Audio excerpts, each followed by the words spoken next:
Okay, today we're going to be talking about diesel heaters. This is my 14-foot cargo trailer, and I've gone ahead and installed a diesel heater and a tongue box.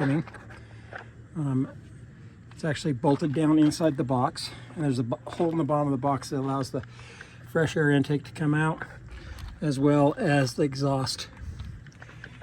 I couldn't find a really good solution that wasn't like $200 to have a pass-through.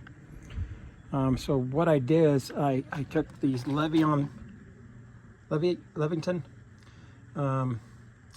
outlet, 30-amp outlet covers, and all I did was take a 3-inch hole saw and drilled out the center so that my hose can stick right in there, and it goes through just perfect. Closes up, it's sealed when it's not in use. Okay, you just stick it in. It goes right through onto the diesel heater. I'm able to fill up my diesel fuel here. If I spill anything, it's not a big deal.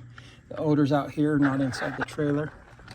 And then I got my power cable that goes through, just a quick connect pass through as well. I can close up the toolbox in bad weather. Keep it out of the weather.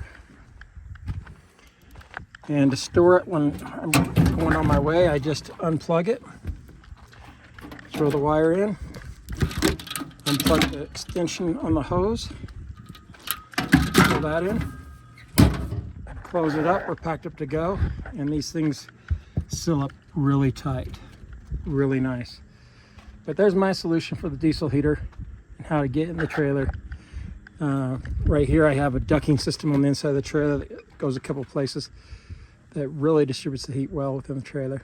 I've used it out in snowstorms and everything. It's nice.